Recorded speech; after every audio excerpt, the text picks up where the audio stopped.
Hello and welcome to this week's edition of the School Podcast.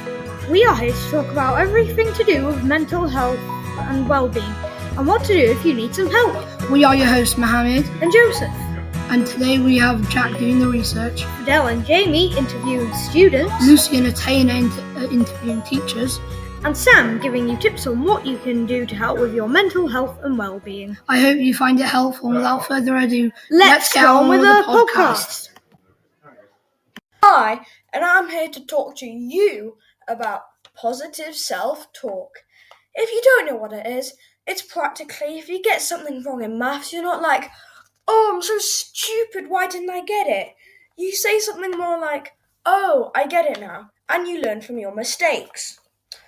Positive self-talk has been found to make people have a more positive outlook on life, helping them to be less stressed and leading to a better quality of life. Self-talk will amplify your general performance of well-being.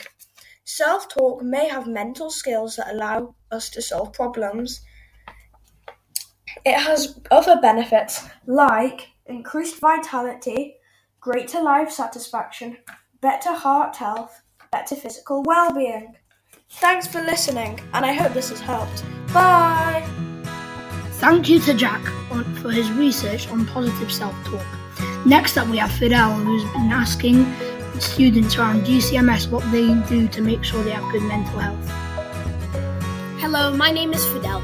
Good mental health is not just about feeling happy all the time. There's a lot more to it than that.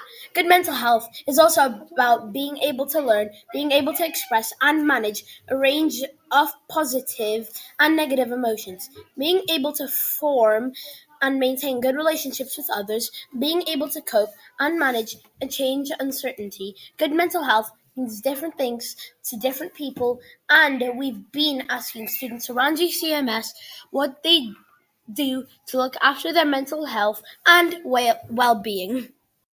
What do you do to make sure you have good mental health? I do gymnastics after school and on weekends, and I also play with my cats and do a lot more other sports in school as well as out of school. What do you do to make sure you have good mental health? Well, I do a lot of sport, including like basketball, football, cricket, and a lot of running. Also, I read a lot. School as well helps a lot. What do you do to make sure you have good mental health? Eat lots of fruit and vegetables and do lots of different kind of sports. So basketball, football. What kind of sports though? Basketball, football, and a lot of them. Will that be it for today? Yeah. This is the end of this interview, so bye. Some excellent findings from Fidel. Next on the show, we've got some amazing tried and tested advice from Sam on how he looks after his well-being. Hello, my name is Sam, and I'm going to be talking about what I do to look after my mental well-being and share tips on what you can do for yours as well. Tip 1. Hobbies. Hobbies are a great way to maintain your mental health. Whether it's sewing or gaming or coding, it's an enjoyable way to stay healthy while being you. Tip 2. Be spontaneous. Trying out loads of new activities can be great fun and can definitely be a good way to improve your creativity, calmness, and just spice up our day-to-day lives. Tip 3. Relax. Relaxation is proven to benefit your mood, concentration, memory, immune system, and metabolism. It can also be a great way to alleviate stress, so a bit of relaxation can be amazing after doing some homework. Relaxation can be everything from meditation to just lying there in bed. It's a proven way to maintain good mental health, so relaxation is very important. Tip 4. Do something you're good at. It can help you improve that skill even more and boost your self-esteem from being confident about doing that skill. Tip 5. Make a journal or a diary.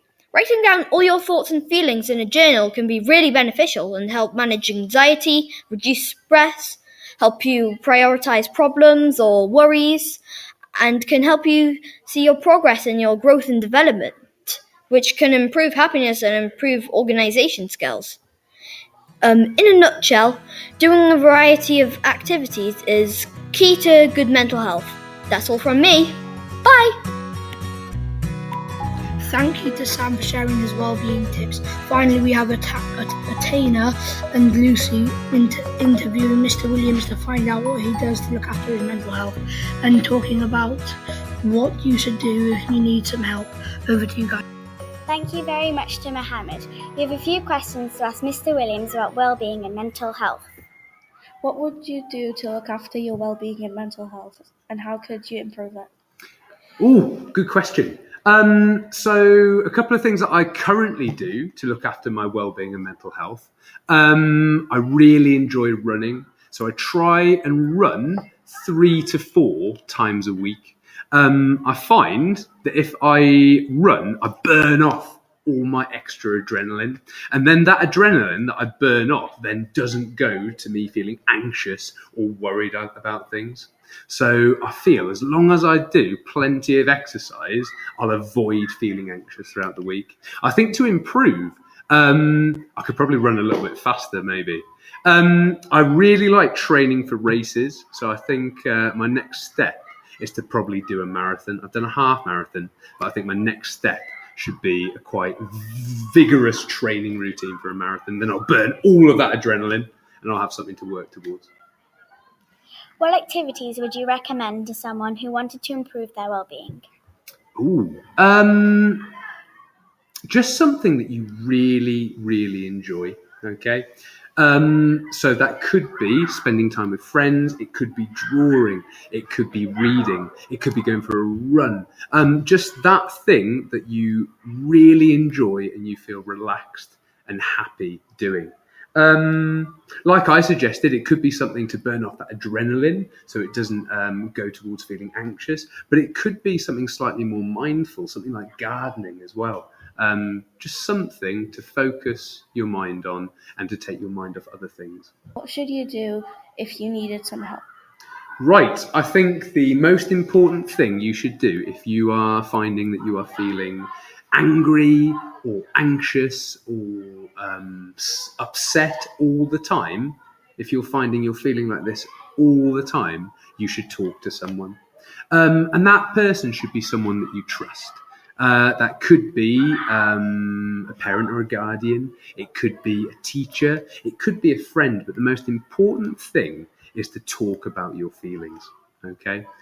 Once you've gotten over that hurdle, I think you'll find it much easier to find help for whatever you need support with. Thank you so much, Mr. Williams, and thank you to all the other podcast crew members. See you next episode. We hope you enjoyed this episode of GCMS Wellbeing Podcast. Make sure you get outside and enjoy the sunshine. See you next time.